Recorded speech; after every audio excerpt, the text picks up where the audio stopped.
Hello निटेरोज, कैसे हैं आप सब। आई होप सब बढ़िया ही होंगे।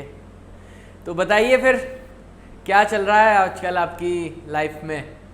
बढ़िया ही चल रहा होगा मेरे ख्याल से। तो वही सुबह उठते होंगे, खाना पीना खाते होंगे, नाश्ता वास्ता करते होंगे और बस ले जाते होंगे, पढ़ने बैठ जाते होंगे, है कि नहीं। ऐसे ही कुछ चल रहा है।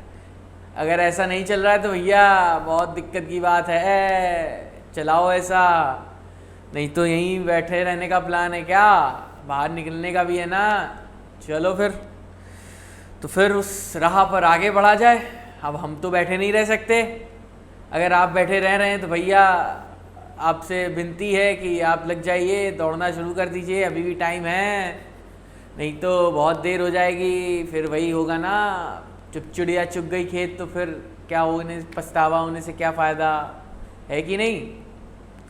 तो फिर क्या, फिर अब क्या, आप जिस लिए आए हैं वो काम करते हैं और क्या। अब क्या मतलब रोज़ रोज़ जो है 15 मिनट हम आपसे पहले जो है घर परिवार की बातें लें, हाल चाल लें, है ना। यही चाह रहे होगे कि बढ़िया थोड़ा पहले सर सेटल तो हो जाने दीजिए।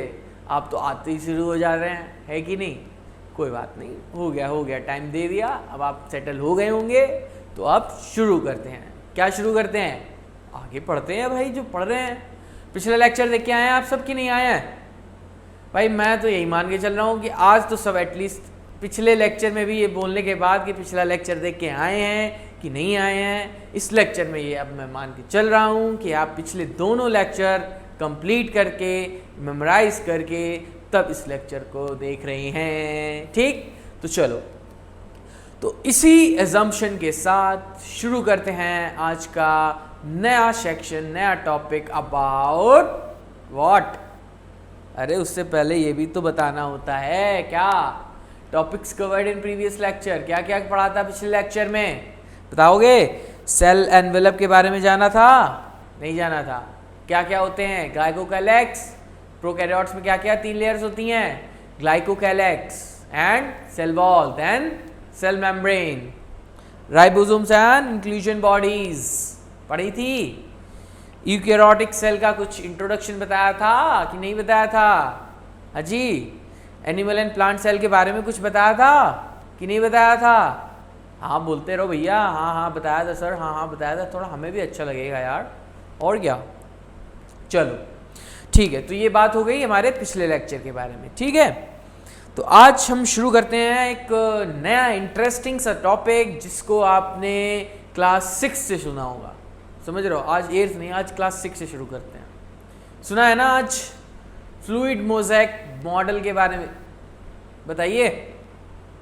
बहुत बच्चों को पता है यार, आज तो हर जवान पे है फ्लूइड मोज़ेक मॉडल। तो बस, तो आज इसी मॉडल के बारे में हमें पूरा डिटेल में बात करेंगे और बस, और क्या करेंगे, और कुछ नहीं करेंगे, मज़े करेंगे, है कि नहीं। तो चलो फिर विदाउट एनी डिले शुरू करते हैं। सेल मेम्ब्रेन, ठीक है। तो सेल मेम्ब्रेन का दूसरा नाम क्या बता रहे हैं हम लोग, प्लाज्मा मेम्ब्रेन, ठीक है। क्या बता रहे हैं, प्लाज्मा मेम्ब्रेन, ठीक है। Composed of lipids and proteins, mainly composed of lipids and proteins. उसमें भी लिपिड्स जो होते हैं, उसमें कौन से लिपिड्स होते हैं, किस तरह के लिपिड्स होते हैं, फॉस्फोलिपिड्स होते हैं। कैसे लिपिड्स होते हैं, फॉस्फोलिपिड्स होते हैं, ठीक है। उसमें भी हम उनको लिपिड्स बोले या फिर फॉस्फोग्लिसराइड्स भी बोल सकते हैं, ठीक है। Lipids are the glycerides only, ठीक। और ये बाई लेयरली अरेंज होते हैं। किस तरह से अरेंज होते हैं, ये इस तरह से अरेंज होते हैं, ठीक है। बाई लेयर में अरेंज होते हैं, ठीक है। बाई लेयर देख रहे हो कितना मस्त बन रहा है यार, बाई लेयर, ये देख रहे हो। यहाँ से ये तुम्हारा हाइड्रोफिलिक पार्ट हो गया, वाटर लविंग, ये हाइड्रोफोबिक पार्ट हो गया, ठीक है। तो ये क्या है, ये बाई लेयर है, एक लेयर ये हो गई, एक लेयर ये हो गई। तो इस तरह से कुछ ये जो फॉस्फोलिपिड्स होते हैं उस सेल मेम्ब्रेन में लगे होते हैं, ठीक है। ये देख रहे हो फॉस्फोलिपिड्स। हाँ तुम्हें पता है, तुम्हें कुछ और लग रहा होगा, ठीक है, आई नो दैट, मैं जानबूझ के ही बनाया था, समझ रहे हो। याद रहेगा तुम्हें इससे, ये हाइड्रोकार्बन टेल है और ये क्या है, क्या है ये है हाइड्रोफिलिक, हाँ पोलर पार्ट, हाइड्रोफिलिक है तभी तो पोलर तो होएगा ही होएगा ना। हाइड्रोफिलिक पोलर होगा, हाइड्रोफोबिक यानी कि ये जो कार्बन टेल है ये हाइड्रोफोबिक है यानी कि नॉन पोलर एंड है, इसीलिए ये इस तरह से अरेंज रहते हैं कि जो नॉन पोलर पार्ट है वो वाटर के कांटेक्ट में ना आए और दोनों जो टेल्स हैं वो कुछ इस तरह से अंदर की तरफ रहती हैं, ठीक है। तो ये हमारा कुछ स्ट्रक्चर था जो हमें क्या सेल मेम्ब्रेन का पता चला। कब पता चला? After discovery of electron microscope. समझ रहे हो, इलेक्ट्रॉन माइक्रोस्कोप से जब देखा गया तब कुछ ऐसा स्ट्रक्चर हमको दिखा है, समझ रहे हो। उससे पहले तो बस खाली एजम्पशंस लगाए जा रहे थे, ठीक है ना, एजम्पशन। फिर उसके बाद क्या किया, जब ऐसा कुछ दिखा तो हमने साइंटिस्ट, जो हमारे साइंटिस्ट थे उन्होंने कुछ ने आरबीसीज वगैरह पे काफ़ी काम किया, ठीक है। तब जाकर के इतना ज़्यादा कुछ केमिकल रिएक्शन सब किए, तब जाकर के इसके प्रॉपर स्ट्रक्चर के बारे में हमें पता चला है जाकर के। बहुत मेहनत लगी यार, जो हम आज सिंगर निकोलसन का फ्लूइड मोज़ेक मॉडल पढ़ते हैं, अभी आगे पढ़ेंगे इसके में, ठीक है। तो बहुत मेहनत है इसके पीछे, ठीक है। तो बहुत सारे इन्वेंशन हुए तब जाकर के हमें आज ये जो मॉडल हमें मिला है वो देखने को मिलता है, ठीक। तो देखो फॉस्फोलिपिड तो मेनली जो पोर्शन है सेल मेम्ब्रेन का वो तो है ही है, साथ में कुछ एसोसिएटेड बायोमोलिक्यूल्स भी पाए जाते हैं, लाइक कोलेस्ट्रॉल मॉलिक्यूल्स पाए जाते हैं, ठीक है, प्रोटीन्स हैं ही, ठीक है। उसके साथ शुगर्स यानी कि कार्बोहाइड्रेट्स भी पाए जाते हैं, ठीक। तो ये कुछ बेसिक से पॉइंट हैं जो कि क्या क्या कॉम्पोजिशन है सबसे पहले तो जान लेते हैं ना। तो ये कॉम्पोजिशन ही तो है फॉस्फोलिपिड्स या फॉस्फोग्लिसराइड्स, फॉस्फेट से अटैच लिपिड्स पाए जाते हैं, ठीक है, बाई लेयर में अरेंज होते हैं। उसके साथ प्रोटीन्स पाए जाते हैं, ठीक है, देन कार्बोहाइड्रेट्स पाए जाते हैं, कोलेस्ट्रॉल पाया जाता है। ये सभी क्या है, सेल मेम्ब्रेन में पाए जाते हैं, स्ट्रक्चरल कंपोनेंट्स हैं उसके, ठीक है। लिपिड्स हो गए, प्रोटीन्स हो गए, फॉस्फोलिपिड्स हो गए, कोलेस्ट्रॉल हो गया, प्रोटीन्स हो गए, कार्बोहाइड्रेट्स हो गए। ये बहुत इंपॉर्टेंट पॉइंट है, ये पूछा जा सकता है, वो तो कॉन्स्टिट्यूएंट्स ऑफ सेल मेम्ब्रेन, ठीक है। अब ये क्या लिखा हुआ है कि ratio of protein and lipids varies greatly in different cell types, RBCs have 50:40 ratio protein and lipids. Yes भाई देखो, हर सेल की अपनी अलग नीड्स होती हैं, ठीक है ना, उसका अलग कॉम्पोजिशन हो सकता है उसका, पर लेकिन सेल मेम्ब्रेन तो भाई सभी में है। अब क्या है कि उसका किस एनवायरनमेंट में वो सर्वाइव कर रहा है वो डिपेंड करता है, कहाँ पे रह रहा है, उसके हैबिटेट क्या है। तो देखो इसी चीज़ को ध्यान में रखते हुए सेल्स ने अपने आप को, सेल मेम्ब्रेन को भी मॉडिफाई किया भाई, है कि नहीं। अब हम अगर घर में रह रहे हैं, हम अपनी बाउंड्री बनाएंगे तो वहाँ के आसपास की सराउंडिंग कंडीशंस के हिसाब से बनानी पड़ती है ना, कि हमें कितनी ज़्यादा वाटर इंसुलेटर जो है कि बाउंड्री बनानी पड़ेगी ताकि पानी घर के अंदर ना आने लगे, बारिश वारिश हो या सराउंडिंग से। तो वो सब हमें ध्यान रखना पड़ता है कि नहीं रखना पड़ता है। इसी चीज़ को सेल ने भी ध्यान रखा, ठीक है। तो उन्होंने क्या किया, अपनी नीड्स के अकॉर्डिंग अपने जो सेल मेम्ब्रेन का कॉम्पोजिशन है लिपिड्स एंड प्रोटीन का वो वेरी करा दिया। भाई हमें इतना प्रोटीन चाहिए, इतना लिपिड चाहिए, तब हमारी मेम्ब्रेन स्टेबल रहेगी, मस्त रहेगी, हमें कोई चीज़ की दिक्कत नहीं होगी। तो ठीक है, तो यही चीज़ जो है हमें देखने को मिलती है कि जो रेशियो है फॉस्फोलिपिड्स में किसका, प्रोटीन्स का एंड लिपिड्स का, वो वेरी करता है डिफरेंट सेल टाइप्स में, बहुत ज़्यादा वेरी करता है। मतलब हर सेल का अलग कॉम्पोजिशन है प्रोटीन्स टू लिपिड्स का। वैसे ही अगर हम एक एग्जांपल लें कि आरबीसीज में, तो आरबीसीज में 52% जो है सेल मेम्ब्रेन का वो क्या होता है, प्रोटीन होता है। क्या होता है, प्रोटीन होता है। वहीं अगर हम बात करें 40%, तो 40% आर लिपिड्स, ठीक है। 40% क्या होते हैं, हमारे लिपिड्स होते हैं, ठीक आया समझ में। वहीं देखो जो प्रोटीन्स होते हैं हमारी प्लाज्मा मेम्ब्रेन में, वो दो तरह से हम लोगों ने क्लासिफाई कर रखे हैं, ठीक है। तो कैसे होते हैं, एक होते हैं कि जो प्लाज्मा की मेम्ब्रेन की जो बाई लेयर है उसमें अंदर तक पूरा इंटीग्रेट कर जाते हैं, मतलब अंदर तक ठुसे हुए हैं, अंदर तक जो है पूरा पैर फैला के रखे हुए हैं उन्होंने, ठीक है। एक एंड बाहर है, एक एंड पीछे है प्रोटीन का अंदर, ठीक है, तो क्या होता है इन तरह के प्रोटीन को हम लोग क्या बोलते हैं इंटीग्रल प्रोटीन। ठीक है, समझ रहे हो। वहीं जो है कुछ प्रोटीन्स ऐसे होते हैं कि जो सरफेस पे ही तैरते रहते हैं, हाथ पैर मारते रहते हैं मस्त एकदम, है ना, डिफरेंट मॉलिक्यूल को कैप्चर कर रहे होते हैं ऐसे ऐसे। तो क्या होता है, वो कैसे प्रोटीन होते हैं, वो होते हैं हमारे पेरिफेरल प्रोटीन या पेरिफेरल। ठीक है, तो ये क्या हो गए, एक इंटीग्रल प्रोटीन होता है और एक होता है पेरिफेरल।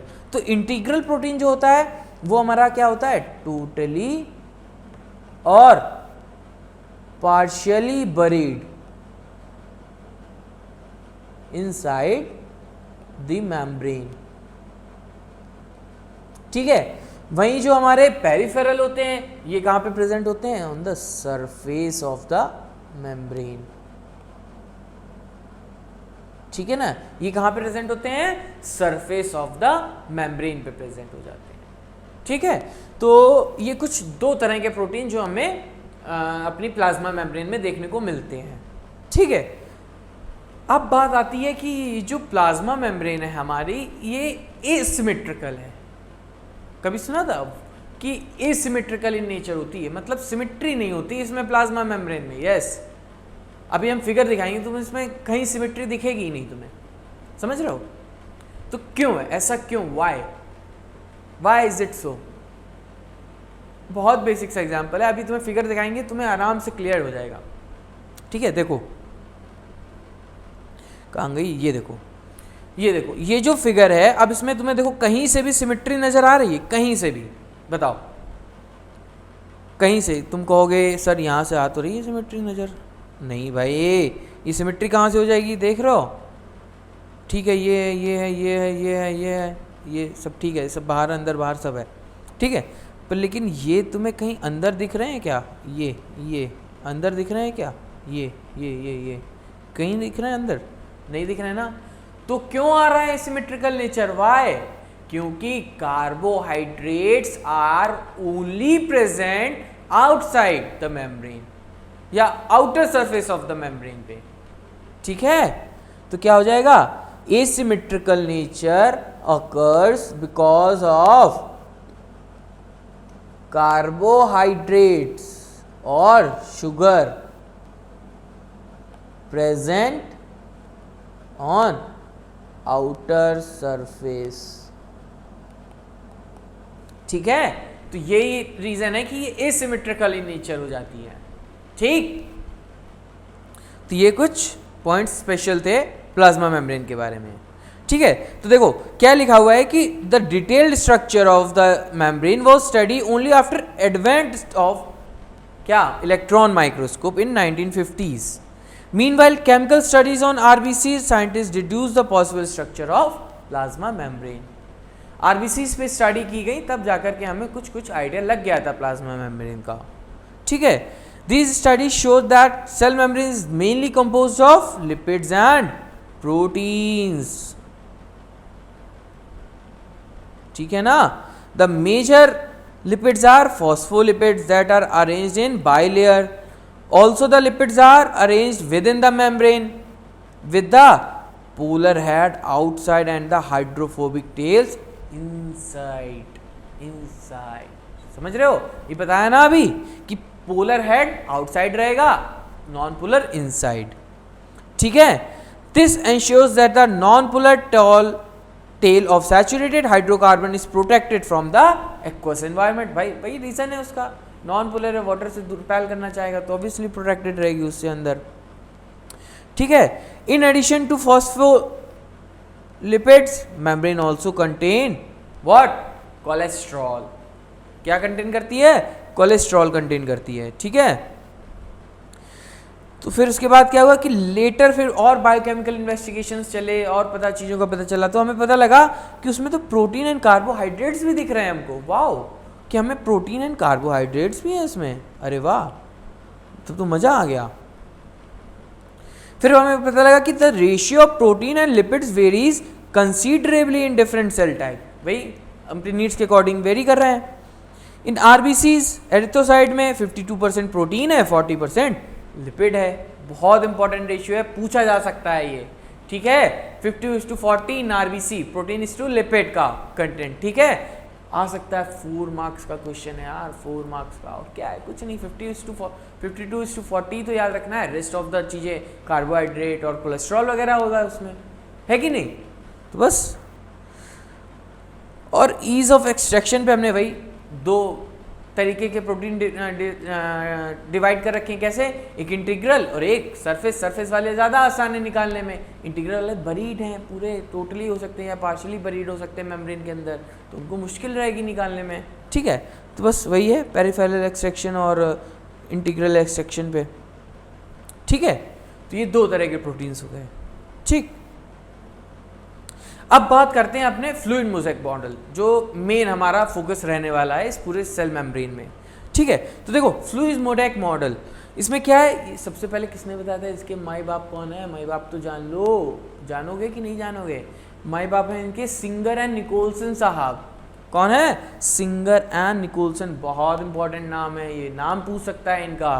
कब प्रपोज किया इन्होंने, ये पूछ सकता है, ईयर 1972 में प्रपोज किया था इन्होंने। कौन सा मॉडल, फ्लूइड मोज़ेक मॉडल, ठीक है। कौन सा मॉडल प्रपोज किया था इन्होंने, फ्लूइड मोज़ेक मॉडल प्रपोज किया था इन्होंने, ठीक है, जिसमें कि बताया गया था क्वाजी फ्लूइड नेचर के बारे में बताया गया था। क्वाजी का मतलब समझ रहे हो, क्वाजी फ्लूइड नेचर यानी कि सेमी फ्लूइड नेचर के बारे में बताया गया था, पार्शियली फ्लूइड नेचर के बारे में बताया गया था, ठीक है। तो ये क्वाजी फ्लूइड नेचर था जो कि लिपिड्स का था, ठीक है, लिपिड्स का क्वाजी फ्लूइड नेचर था, ना कि प्रोटीन्स का, लिपिड्स का क्वाजी फ्लूइड नेचर था। और ये लिपिड्स क्या करते हैं, पूरी लेयर में या बाई लेयर कह सकते हैं जो मेम्ब्रेन है उसमें लेटरल मूवमेंट शो कर सकते हैं। क्या कर सकते हैं, लेटरली मूवमेंट शो करते हैं। और इस लेटरल मूवमेंट के मेजर को हम लोग क्या बोलते हैं, फ्लूइडिटी। क्या बोलते हैं, फ्लूइडिटी बोलते हैं। Fluidity is a measure of lateral movement of, बताइए बताइए, फॉस्फोलिपिड्स, यस, यही तो लिखा हुआ है, क्वाजी फ्लूइड नेचर बताया गया था, फ्लूइड मोज़ेक मॉडल की खास बात है ये, ठीक है। Present in lipids, enables lateral movement of lipid in overall by layer, ठीक। फ्लूइडिटी क्या है, फ्लूइडिटी बताएगा कोई, measure of lateral movement of lipids in by layer, ठीक है। आया समझ में फ्लूइडिटी क्या है, ठीक है, हो जाएगा ना काम इससे। तो देखो ये अब इसमें डिस्कस करते हैं कि ये क्या पूरी जो इलेक्ट्रॉन माइक्रोस्कोपी से रिवील की हुई जो फ्लूइड मोज़ेक मॉडल की जो पिक्चर है ये, ठीक है। इसमें देख रहे हो सबसे पहले ये जो नॉन पोलर या सर पोलर हेड हो गया ये, ठीक है। इसको यार कलर चेंज करते हैं, अच्छा नहीं लग रहा, दिख नहीं रहा ये, ठीक है। देखो ये क्या है, नहीं और कोई कलर लेते हैं शार्प सा मस्त सा, कौन सा लें, ग्रीन ले लेते हैं, ठीक है। तो देखो ये क्या है, पोलर हेड्स हैं, ठीक है, हाइड्रोफिलिक हो गए। ये क्या है, कार्बन टेल्स हैं, ठीक है। ये क्या है, हाइड्रोफोबिक यानी कि एक्वस एनवायरनमेंट से दूर रिपेल करती हैं, ठीक है।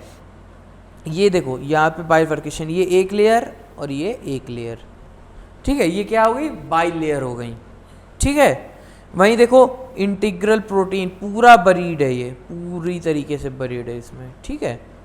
ये देखो ये वाला देखो ये वाला पार्शियली बरीड है प्रोटीन, ठीक है।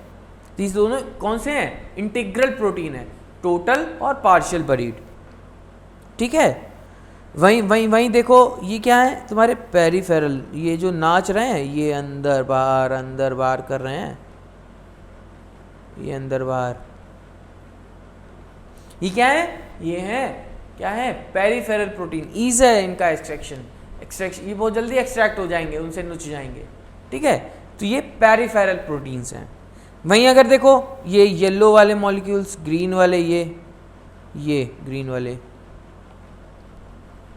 ये क्या है, ये शुगर मॉलिक्यूल है, शुगर, कार्बोहाइड्रेट बताते ना, कार्बोहाइड्रेट भी होता है प्लाज्मा मेम्ब्रेन में, वही ये कार्बोहाइड्रेट होगा ये, ठीक है। और क्या बच रहा है, और तो सब हो गया सर, नहीं देखो अभी ये देखो छोटा सा है कि नहीं, ये कोलेस्ट्रॉल है, ये कोलेस्ट्रॉल नहीं ढूंढा था ना, ध्यान नहीं दिया था ना, येलो येलो पार्ट जो बीच बीच में देखो, ये है यहाँ पे कोलेस्ट्रॉल, ये है, ये है, ये है, तो ये सब क्या है? कोलेस्ट्रॉल है ये, ठीक है ना। तो ये देख रहे हो कितना मस्त मॉडल आया है ये fluid mosaic model. Electron microscopy के बाद ये रिवील हुआ था, तभी 1972 तक हमें कुछ पता ही नहीं था इसके बारे में। चलो खैर अब तो पता चल गया, तुम्हें भी पता चल गया ना, अब तो खुश हो? अब बोलो हाँ सर खुश है, बात सब पता है सर हमें तो। खैर चल, तो अब आ जाते हैं फंक्शन ऑफ सेल मेम्ब्रेन के बारे में। तो देखो cell membrane most important membrane है यार, मतलब इसके तो कितने फंक्शन होंगे, है कि नहीं। सबसे पहला सेल ग्रोथ में मदद करती है, सेल की ग्रोथ में कैसे मदद करती है? सेल के ग्रोथ में भाई जब सेल डिवाइड होता है तो ये एक्सटेंड होती है कि नहीं होती है? जब डिवीजन होता है तो ये सेल स्ट्रेच होता है कि नहीं होता है? तो ऑब्वियसली यार सेल मेम्ब्रेन के साथ ही जाएगा, नहीं नए सेल को अपनी सेल मेम्ब्रेन देगा एक सेल पुराना वाला कि नहीं देगा, है कि नहीं। तो क्या है, सेल ग्रोथ करा रही, डिवीजन कराएगी, एक्सटेंड होगी। सेल का साइज बढ़ेगा तब भी तो एक्सपैंड होगी कि नहीं होगी, है कि नहीं। तो ये क्या है, सेल का ग्रोथ कराने में मदद कर रही है। इंटरसेल्युलर जंक्शन बनाने में मदद करती, ताकि सेल आपस में इंटरैक्ट कर सकें, समझ रहे हो, सेल टू सेल इंटरेक्शन बढ़ जाए। तो ये क्या है, यही तो है आपका इंटरेक्शन, आपस में ट्रांसपोर्ट हो सके आयंस का, इंटरेक्शन है। सिक्रीशन करती है, कई सारे सिक्रीशन करती है ये। कैसे कैसे कैसे सिक्रीशन करेगी भाई? एक्सोसाइटोसिस, एंडोसाइटोसिस, पिनोसाइटोसिस, फैगोसाइटोसिस, सब क्या है, वही है ना फॉर्म। एंडोसाइटोसिस किसी भी फॉरेन पार्टिकल को इन्वेजिनेट करा के अंदर ले आएगी, उसका वेसिकल बना के साइटोप्लाज्म में छोड़ देगी, है कि नहीं। ये सब सेल डिवीजन, वही बताया पहले, स्ट्रेच होगी, दूसरे सेल को दे देगी अपनी थोड़े सा पार्ट, उसकी भी सेल मेम्ब्रेन बन जाएगी। तो ये क्या है, बहुत इंपॉर्टेंट फंक्शन है। सेल ग्रोथ में मदद करती है, इंटरसेलुलर जंक्शन बनाने में, सिक्रीशंस में, एंडोसाइटोसिस में, सेल डिवीजन में, तो ये सब है। लाइसोसोम बाहर जाते हैं अपने वेस्ट मटेरियल को लेकर के, उनको बाहर निकाल देती है एक्सोसाइटोसिस से। किसी फूड पार्टिकल को बाहर से कैप्चर करना है, एंडोसाइटोसिस। उसके बाद किसी फॉरेन पार्टिकल कैप्चर करना है, एंडोसाइटोसिस। कुछ लिक्विड मटेरियल लेना है, पिनोसाइटोसिस, ठीक है। तो ये सब क्या है, देख रहे हो, सेल मेम्ब्रेन के ही तो काम है ये सब। यस, ठीक है। अब तो ये हमने जनरल बातें कर ली, ठीक है। अब हम बात करने वाले हैं मोस्ट इंपॉर्टेंट टॉपिक के, जो जिसके लिए प्लाज्मा मेम्ब्रेन फेमस है, ठीक है। क्या है वो बताओ, क्या वो दो शब्द ऐसे हैं जो अगर तुम बता दो तो प्लाज्मा मेम्ब्रेन आदमी पहचान जाएगा कि हाँ ये प्लाज्मा मेम्ब्रेन के बारे में बात कर रहा है? बताइए। अरे भैया पीछे तो पढ़ा है, लिखा है, वही बोल दो। Selective permeability of membrane, most important feature of this membrane. Do you know selective permeability? तो देखो ये क्या होती है, selective permeability for some molecules either on side of the membrane पे। मतलब ये मॉलिक्यूल्स को चुन चुन के अंदर ले जाती है या अंदर से बाहर ले जाती है। आइदर साइड के लिए, दोनों तरफ के लिए सिलेक्टिवली परमिएबल है, या तो बाहर से अंदर ले आएगी या फिर अंदर से बाहर ले आएगी, समझ रहे हो। तो यही है सिलेक्टिव परमिएबिलिटी। पर लेकिन सिलेक्टेड मॉलिक्यूल्स ही जाएंगे, ये नहीं कि कोई भी आए कोई भी चला जाए, नो। ऐसे तो फिर सेल का लॉस भी हो सकता है कि नहीं, कि मान लो कोई मॉलिक्यूल अंदर से जिसका मैंने बाहर जाने का निकल लिया, ऐसा कैसे हो जाएगा भाई। मेम्ब्रेन भी तो है, वो भी तो तुमको देखेगी हाँ तुम जाने लायक हो कि नहीं हो। तो ये चीज़ है, बहुत इंपॉर्टेंट चीज़ है सिलेक्टिव परमिएबिलिटी, ठीक है। One of the most important feature है प्लाज्मा मेम्ब्रेन का, ठीक। तो देखो यही सिलेक्टिव परमिएबिलिटी ही है जिसकी वजह से प्लाज्मा मेम्ब्रेन हमारे डिफरेंट आयंस, वाटर मॉलिक्यूल्स और जो भी फूड पार्टिकल है सबका ट्रांसपोर्ट कराने में मदद करती है, ठीक है। इसमें जो कैरियर मॉलिक्यूल्स होते हैं वो इस प्रोसेस में और ज़्यादा हेल्प करते हैं, ठीक है। तो देखो तीन तरह के ट्रांसपोर्ट बेसिकली हम लोग जानते हैं, ठीक है। एक होता है डिफ्यूजन, एक होता है एक्टिव ट्रांसपोर्ट, एक होता है हमारा पैसिव ट्रांसपोर्ट, ठीक है। तो देखो जो कुछ न्यूट्रल सॉल्यूट्स होते हैं, न्यूट्रल सॉल्यूट्स जिनमें कोई चार्ज वार्ज नहीं होता, वो तो डायरेक्टली डिफ्यूज होकर के चले आते हैं, ठीक है, अंदर, या डिफ्यूज होकर बाहर चले गए, ठीक है। वहीं कुछ मॉलिक्यूल्स ऐसे होते हैं जिन पर कुछ चार्ज तो होता है या पर, लेकिन वो अपने कंसंट्रेशन ग्रेडियंट के अकॉर्डिंग ही जो है ट्रैवल कर रहे होते हैं। या तो अगर उनका कंसंट्रेशन सेल के अंदर ज़्यादा है तो वो वहाँ से वहाँ बाहर जाएंगे, या फिर अगर बाहर ज़्यादा है तो वो बाहर से अंदर आएंगे, पर लेकिन उनको एटीपी की रिक्वायरमेंट नहीं होती है, ठीक है। वो ओनली डिपेंडेंट होता है उनका transport on the concentration gradient, ठीक है। तो ऐसे such transports are called as what, passive transport. कैसे, पैसिव ट्रांसपोर्ट, ठीक है। कैसे बोलेंगे उनको, पैसिव ट्रांसपोर्ट होते हैं वो। आया समझ में? क्या होता है यहां पर कि नो एटीपी, ठीक है, ओनली कंसंट्रेशन ग्रेडियंट, ठीक है। ये और क्या, along with carrier molecules required। अभी कैरियर मॉलिक्यूल क्या है भाई, तुम अंदर आओगे, तुम्हें सिलेक्टिव परमेबिलिटी वाली मेम्ब्रेन मिलेगी, तुम्हें थोड़ी जाने देगी आसानी से, तो तुम्हें कुछ ऐसे मॉलिक्यूल्स चाहिए उस मेम्ब्रेन में, गेटवेज चाहिए जो कि तुम्हारे उस मॉलिक्यूल को अंदर ला सकें, ठीक है। उन्हीं मॉलिक्यूल्स को हम लोग क्या बोलते हैं, कैरियर मॉलिक्यूल्स। वो उस मॉलिक्यूल्स को अलोंग द कंसंट्रेशन ग्रेडियंट उसको अंदर लेके आएंगे without the use of ATP, ठीक है। तो ये होता है हमारा पैसिव ट्रांसपोर्ट, ठीक है। वहीं कुछ मॉलिक्यूल्स होते हैं जो कि चार्ज होते हैं, आसानी से अंदर नहीं आ सकते, उनका कंसंट्रेशन ग्रेडियंट भी नहीं है, तो उनको कैरियर मॉलिक्यूल्स चलो हमने दे दिए, ठीक है। अब कंसंट्रेशन ग्रेडियंट भी नहीं है तुम्हारे पास, और ना तो चार्ज, मतलब क्या कह सकते हैं कि परमिशन है आने की सिलेक्टिव परमेबिलिटी से, ठीक है। तो क्या करेंगे हम उनको एक्टिव ट्रांसपोर्ट के थ्रू लाएंगे। कैसे, उनको हम एनर्जी प्रोवाइड करेंगे, हमें वहां पर अपनी एनर्जी खर्च करनी पड़ेगी ताकि हम स्पेशल वीआईपी पास दे करके उनको अंदर बुलवा पाएं, ठीक है। तो वीआईपी पास यहाँ पे क्या है, एटीपी एनर्जी, वो एक्टिव ट्रांसपोर्ट कहलाता है। कैसा, यहाँ पे क्या होता है, एटीपी यूटिलाइजेशन होता है। क्या होता है, एटीपी यूटिलाइजेशन होता है। कैरियर मॉलिक्यूल यहाँ पर चाहिए होता है, ठीक है, एंड अगेंस्ट कंसंट्रेशन ग्रेडियंट होता है ट्रांसपोर्ट, ठीक है। तो ऐसे ट्रांसपोर्ट को हम लोग क्या बोलते हैं, एक्टिव ट्रांसपोर्ट, ठीक है। आ कुछ समझ में? तो देखो वहीं फिर ये तो हमने सभी मॉलिक्यूल्स के बारे में बात कर ली। अब बचा हमारा कौन, जिसपे ऊपर कोई ध्यान ही नहीं दे रहा यार, अरे भाई पानी, जल जल जल, वो कैसे जाएगा अंदर? कुछ नहीं, वो उसमें क्या, वो तो न्यूट्रल है, बस उसको डिफ्यूजन चाहिए, आराम से जगह चाहिए, थोड़ी बहुत भी स्पेस होगा चला जाएगा मस्त। तो क्या है, ये भी जो है ऑस्मोसिस के प्रोसेस के थ्रू फ्रॉम हायर कंसंट्रेशन से लोअर कंसंट्रेशन में आसानी से आ जाता है वाया प्रोसेस ऑफ ऑस्मोसिस, ठीक है। तो ऑस्मोसिस में क्या होता है, H2O ट्रांसपोर्ट, समझे? आया कुछ समझ में? तो ये कुछ सिलेक्टिव फीचर्स थे जो हमारी प्लाज्मा मेम्ब्रेन परफॉर्म करती है, ठीक है। बहुत इंपॉर्टेंट फीचर्स थे, ठीक। तो वही देखो अब लिखा हुआ है सब कि an improved model of structure of cell membrane was proposed by Singer and Nicolson in 1972, worldly accept as fluid mosaic model, ठीक। According to this fluid mosaic model, nature of lipid enables lateral movement of what, proteins। गलत हो गया एक point यहाँ पर,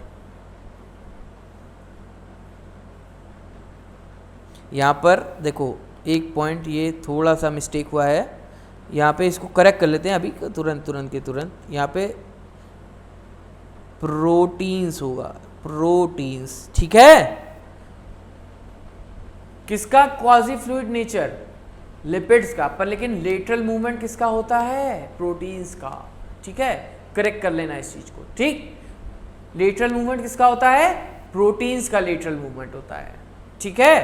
proteins का lateral movement होता है, ठीक है। तो ये बहुत इंपॉर्टेंट पॉइंट है, इसको हाईलाइट कर लेते हैं। According to this quasi fluid nature of lipid enables lateral movement of protein within the overall bilayer। प्रोटीन का लेटरल मूवमेंट होता है, ठीक है, किसका? प्रोटीन का, ना कि लिपिड्स का। वो थोड़ा सा वहां पे पॉइंट करेक्ट करना है, ठीक है, ध्यान रखना इस बात को। This ability to move within the membrane is measured at its fluidity. इसको हम लोग फ्लूइडिटी के मेजर पे देखते हैं, ठीक है, कितना मूवमेंट हो रहा है प्रोटीन का, लेटरल मूवमेंट हो रहा है, उसको हम लोग फ्लूइडिटी के नाम पे जानते हैं, ठीक है। The fluid nature of the membrane is also important from the point of view of function like cell growth, formation of intercellular junction, secretion, endocytosis and cell division, ठीक है। ये सारे फंक्शन परफॉर्म करती है हमारी प्लाज्मा मेम्ब्रेन, ठीक है। One of the most important function of plasma membrane is the transport of the molecule across it. Molecules का ट्रांसपोर्ट बहुत इंपॉर्टेंट फीचर है उसका। Selective permeability of to some molecules present on either side, ठीक है। Many molecules can move briefly across the membrane without any requirement of energy and this is called as passive transport. Neutral solute may move across the membrane by the process of simple diffusion along the concentration gradient, ठीक है। Water may move across the membrane from higher to lower concentration by the process of osmosis. Polar molecules cannot pass through the non-polar lipid bilayer. Polar molecules भाई कैसे cross कर पाएंगे? अंदर non polar tales हैं, उनको उनसे तो repel करेंगे, वो तो क्रॉस ही नहीं करने देंगी वो। तो इसीलिए तो हमें एटीपी लगा करके स्पेशल के कैरियर प्रोटीन्स के थ्रू हमें उनको अंदर ट्रांसपोर्ट करना रहता है, ठीक है। To facilitate their transport across the membrane, a few ions और molecules are transported across the membrane against their concentration gradient, that is from lower to higher concentration, ठीक है। Such a transport in an energy dependent process in which ATP is utilized called as active transport। Example में sodium potassium pump, ठीक है। Sodium and potassium का जब transport होता है तब ATP एनर्जी लगती है, ठीक। चलो, तो यहां पे हमारी जो जनरल इंफॉर्मेशन थी सेल मेम्ब्रेन के बारे में वो खत्म होती है। अब बढ़ते हैं अगले लेवल पे। अगले लेवल क्या? अगले सेल एनवेलप के लेयर पे। कौन सी? सेल वॉल के बारे में। सेल वॉल सर ये तो हमें सब पता है, देखो डेड होती है, नॉन लिविंग होती है, रिजिड होती है और बैरियर की तरह काम करती है, और सर बस यही वाला और हमें बताना है आज, ठीक? आया समझ में? तो देखो ठीक है, वेरी गुड, तुम्हें सब पता है, तब भी एक बार देख लेते हैं यार प्लीज़ यार भाई, थोड़ा सा टाइम दे दो, थोड़ा सा, ज़्यादा नहीं, इससे ज़्यादा नहीं लेंगे, चिंता मत करो। तो देखो क्या होता है कि सेल वॉल ये तुम्हारा सेल मेम्ब्रेन के बाहर प्रेजेंट होती है, ठीक है, आउटसाइड टू सेल मेम्ब्रेन, और ये क्या प्रोवाइड कराती है? शेप टू अ सेल, ठीक है, स्ट्रक्चरल कंपोनेंट है सेल का, सेल वॉल, ठीक है, वॉल है ना, नाम में ही वॉल है यार, है कि नहीं? सही बोल रहा हूं ना? तो देखो ये नॉन लिविंग रिजिड स्ट्रक्चर है, तभी तो शेप प्रोवाइड करा रही है भाई। ब्रिक्स नॉन लिविंग रिजिड ही तो है कि नहीं? तभी तो शेप प्रोवाइड करा नहीं रूम को हमारे, कि नहीं प्रोवाइड करा रही? तो ये non living and rigid structure है, present in monerans, fungi, plants and protists, ठीक है। किसमें नहीं होती? एनिमल सेल में नहीं होती, ठीक है। फंक्शन क्या है? शेप ऑफ द सेल, यानी कि हमारी स्ट्रक्चरल कंपोनेंट हो गई, ठीक है। वहीं प्रोटेक्शन कहां से? मैकेनिकल प्रोटेक्शन,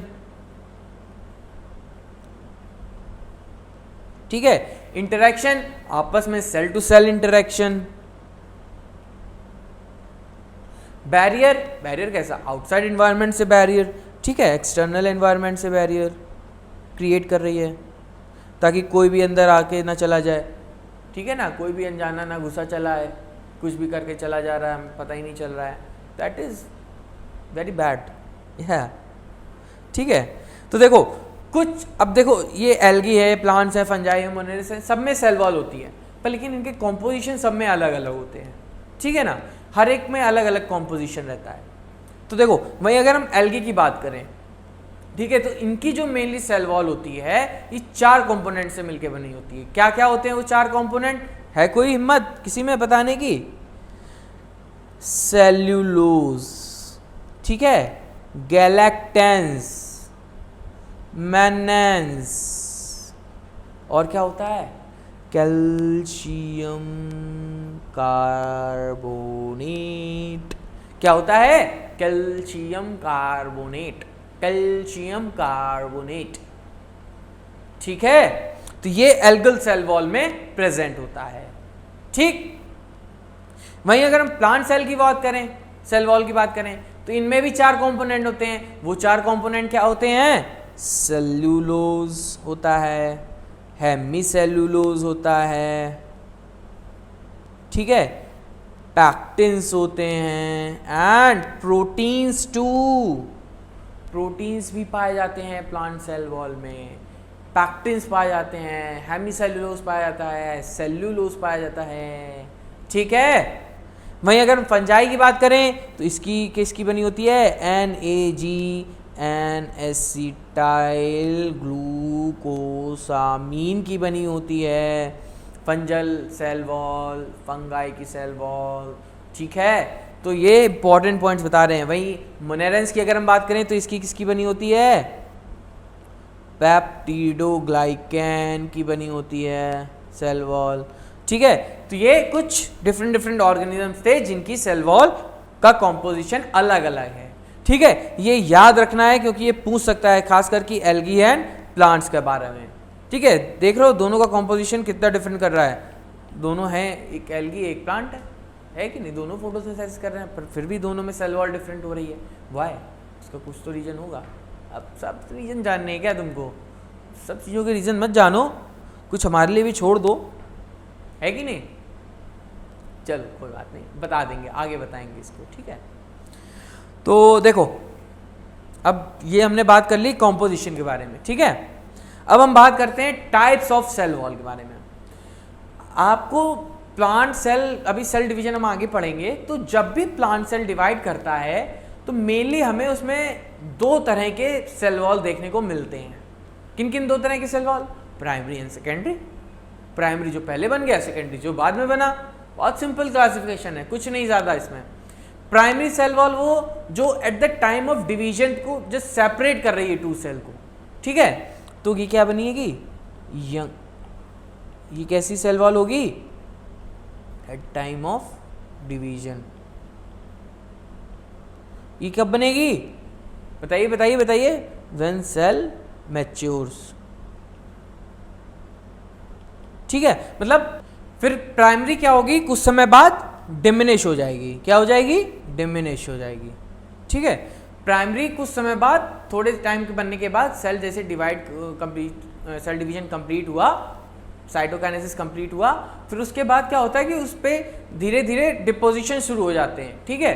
तो वो फिर कन्वर्ट होने लगती है किसमें? सेकेंडरी वॉल में कन्वर्ट होने लगती है, ठीक है। तो इस तरह से वो जो क्या होती है, जो प्राइमरी सेल वॉल होती है वो एक समय बाद जाकर के डिमिनिश हो जाती है, ठीक है। वो टेक प्लेस कर जाती है किसकी? उसकी जगह क्या आ जाती है? सेकेंडरी वॉल आ जाती है, ठीक है। तो गेट डिमिनिश्ड एंड occupies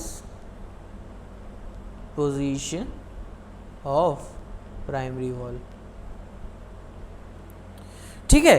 तो ये बिल्कुल बेसिक सा फंडामेंटल्स है primary and secondary cell wall के, कि जब सेल डिवाइड कर रहा है, यंगर सेल है, तो उसमें जो है तुम्हारी प्राइमरी सेल वॉल मिलेगी हमें, और जब सेकेंडरी सेल वॉल कब मिलेगी? जब सेल मैच्योर हो जाएगा, एडल्ट सेल में या फिर सेल मैच्योर्ड सेल में, ठीक है।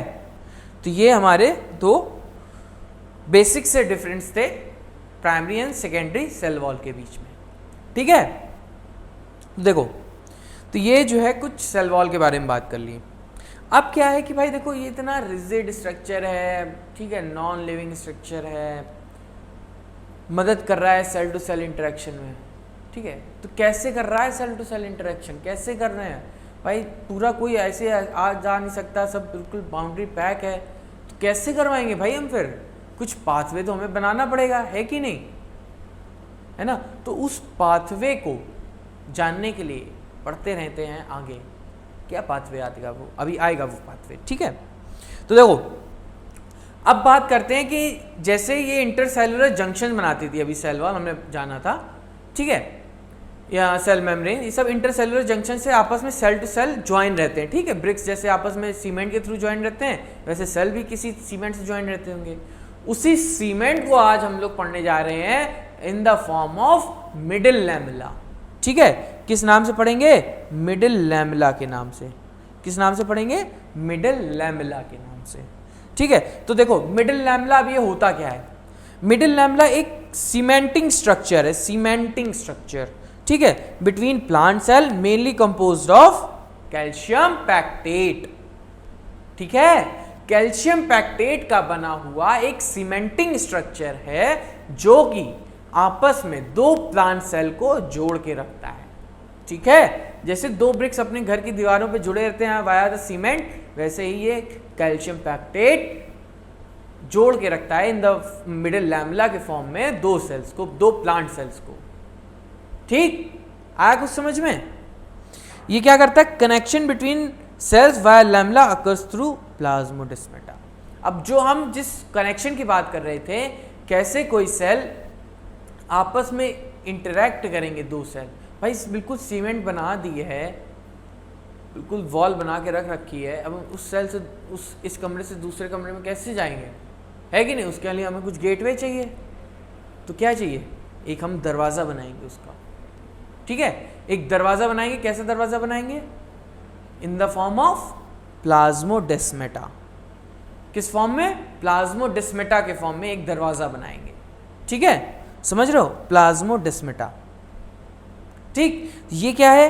Plasmodesmata is a characteristic of being multicellularity, यानी कि ऑब्वियसली जब भी प्लाज्मोडेस्माटा होगा यानी कि दो सेल तो एटलीस्ट प्रेजेंट हैं, ठीक है। तो उससे क्या आ रही है? मल्टी सेलुलरिटी आ रही है। इससे हमें ये पता चल रहा है क्या कि मल्टी सेलुलर ऑर्गेनिजम्स में ही ये चीज़ें पाई जाती हैं, ठीक है। ये क्या है? कनेक्शन है, कनेक्ट करता है दो सेल्स को आपस में, ठीक है। तो देखो क्या लिखा हुआ है कि a non living rigid structure forms called as the cell wall forms an outer covering from the plasma membrane of fungi and plants, ठीक है। प्रोटिस्ट में भी कुछ ऑर्गेनिजम्स होती हैं एंड मोनेरेंस में भी होती है। Cell wall not only gives the shape to the cell, also protect the cell from mechanical and damage and infection, ठीक। It also helps in cell to cell interaction, provides barrier to undesirable macromolecules, ठीक है।